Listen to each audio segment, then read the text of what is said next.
Today I want to give you 3 tips from a cheap Asian on how to get a lot for your money, or oftentimes free.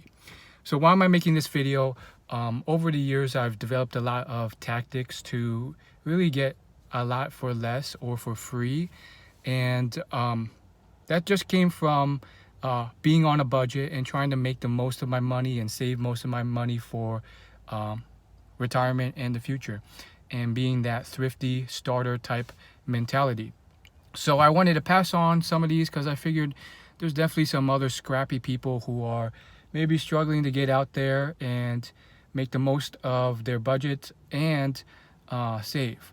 So obviously there's a lot of tips already in personal finance, but I feel I have some more unique ones. Number 1, go to every event in your 25, 30, 40 mile radius that has free food, free gifts, something for free or for a low cost. There's often networking events and random stuff.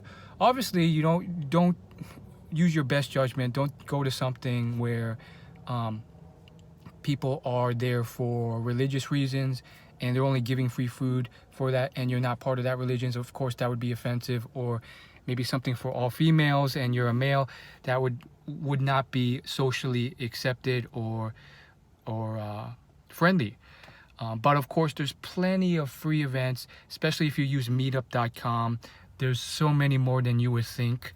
And also there's tons of side benefits. Sometimes you may go there and it may seem like, oh wow, the food's actually really expensive. It wasn't free as advertised. But there's always ways of turning a bad situation into a good one. Sometimes I'll pay for the food, and I find a new hobby that I would have never thought to consider before, whether that's slacklining or board games or ballroom dancing or salsa dancing. There's always something going on. I remember one time I went to a swing dancing class. Everyone there was over 60 years old except me, and they were all Caucasian. Now I could have had a sour attitude and just left, but I paid for the class. I had a great time. I learned some swing dancing. Turns out afterwards they had this big kind of like adorable like 70s prom night social ball where everything that was learned, that you could play with together. And it was fun and adorable watching them do that. And they were so nice to me. They were like, oh, come on, there's free food. There's a banquet of free food. And it was a great time. And then there's a couple younger people that ended up showing up afterwards. And it was cool.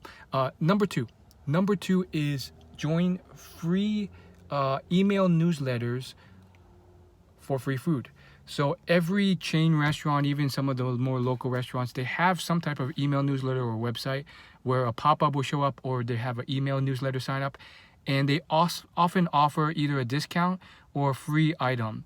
Sometimes if you're smart, you could sign up under different email addresses and get it that way. And that's a way of pretty much getting free food for almost a few weeks every year. If you're even smarter, you can sign up for their birthday rewards. And if you set calendar reminders, you can get a bunch of free birthday desserts, gifts, and stuff. The downside is it's usually not healthy for you. So I've stopped doing that for that reason. And then tip number 3. Number 3 is signing up for any websites, reminders, not any of the scammy or spammy ones, but there's some legitimate like discount websites that always give the news on the latest discounts. One of my favorites is bensbargains.com. There's also DLC.com. These are some old but established sites that are still very high traffic, and they'll list any type of deal. Like, it's not just food, but like anything major or significant, they'll list. Of course, there's also subreddits for this, like frugal male fashion or deals, and so you can find a lot of stuff there. So it's a great way of getting a lot of stuff for free, and if you can even look on eBay. If you search certain things on eBay, like fast food coupons or stuff like that, you'll have people who have gift cards or coupons that they don't want anymore, that they're selling for a massive discount. So there's always different ways, and if you're smart, you can do it. I think this is a great way for the young bachelor or bachelorette. But once you get to like a certain age or certain level, you're better off just earning more money, so that you don't have to rely on cheap fast food or free fast food that's not good for your body, or the wrong macros, or full of sugar.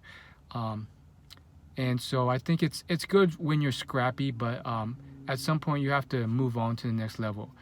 There was a time where I was this guy who was very kind of bizarre, in the sense that I was the only one who would go the extra mile to get this free stuff, and I would do it all the time.